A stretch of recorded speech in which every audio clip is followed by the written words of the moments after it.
7ই জানুয়ারি 2011 সালে আমরা জানি বাংলাদেশের সীমান্তগুলো বাংলাদেশের মানুষের জন্য সবচেয়ে অনিরাপদ হয়েছে। বাংলাদেশ হলো এমন একটা দেশ, পৃথিবীর দুইটা দেশে আমরা দেখতে পাই যে দেশের সীমান্তে আরেক দেশের সৈন্যরা গুলি করে সেখানে মানুষ হত্যা করে। একটা হচ্ছে প্যালেস্টাইন, আরেকটা হচ্ছে বাংলাদেশ।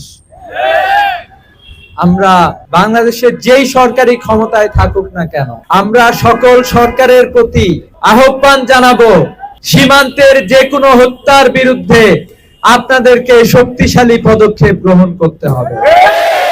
আমরা জানি বাংলাদেশের সাথে ভারতের একটা দীর্ঘ সীমান্ত রয়েছে। এই সীমান্তে প্রতি বছর অসংখ্য মানুষকে পাখির মতো গুলি করে হত্যা করা হয়।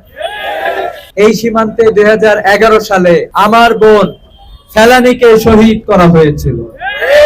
আমার বোন ফেলানীর লাশ কয়েক ঘন্টা সীমান্তে কাঁটাতারের বেড়ার উপরে ঝুলেছিল, কিন্তু আমরা তৎকালীন সরকারের পক্ষ থেকে শক্তিশালী কোনো পদক্ষেপ গ্রহণ করতে দেখি।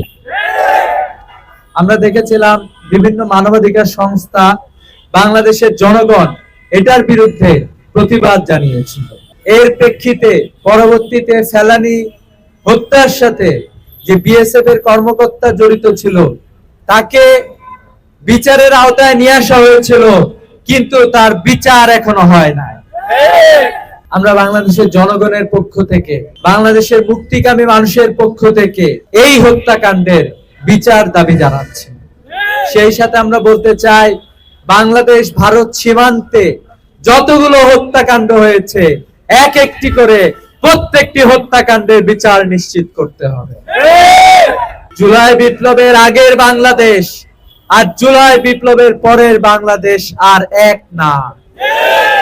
আমরা বলতে চাই, নতুন বাংলাদেশে বাংলাদেশের তরুণ সমাজ, বাংলাদেশের আপামর জনতা প্রতিটি হত্যাকাণ্ডের বিচার নিশ্চিত করে ছাড়বে ইনশাআল্লাহ। এই জন্য আমরা বাংলাদেশের যারা সরকারে থাকে, বিশেষ করে পররাষ্ট্র মন্ত্রণালয়ের যারা দায়িত্ব থাকে, তাদেরকে আমরা বলতে চাই যে এই ধরনের হত্যাকাণ্ডের, ফেলানী হত্যার পরেও এই বছরেও আরো অসংখ্য মানুষকে এই সীমান্তে তাদের জীবন দিতে হয়েছে। গত বছর 2025-এও অসংখ্য ভাইকে সীমান্তে জীবন দিতে হয়েছে।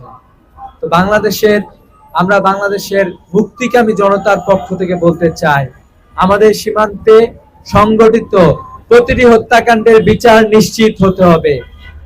যদি বিচার নিশ্চিত না হয়, বাংলাদেশের জনগণ ধরে নেবে ফ্যাসিস্ট শক্তিসহ ভারত সরকারের নির্দেশে এ ধরনের হত্যাকাণ্ড সংগঠিত হচ্ছে।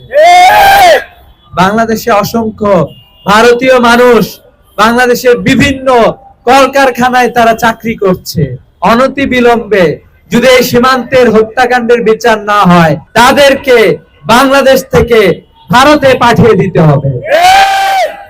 আমরা দেখলাম খুবই উদ্বেগের সাথে কয়েকদিন আগে জুলাই বিপ্লবে আমাদের সহযোদ্ধা শরীফ ওসমান হাদিকে শহীদ করা হয়েছে। বিভিন্ন মাধ্যমে আমরা জানতে পারলাম শহীদ শরীফ ওসমান হাদির যে হত্যাকারী, সেও ভারতে গিয়ে আশ্রয় গ্রহণ করেছে। আমরা উদ্বেগের সাথে লক্ষ্য করছি, ভারত বাংলাদেশের সীমানা অসংখ্য চোরা কারবারি এই সীমানার বিভিন্ন ধরনের কার্যক্রম তারা পরিচালনা করে থাকে। এই সীমান্তকে অনতিবিলম্বে নিরাপদ করার জন্য আহ্বান জানাচ্ছি। সেই সাথে আমি যারা বাংলাদেশের দিকে শকুনের দৃষ্টিতে তাকান, তাদেরকে বলতে চাই, বাংলাদেশ কখনোই হায়দ্রাবাদ করতে হবে না, বাংলাদেশ কখনোই সিকিম হবে না।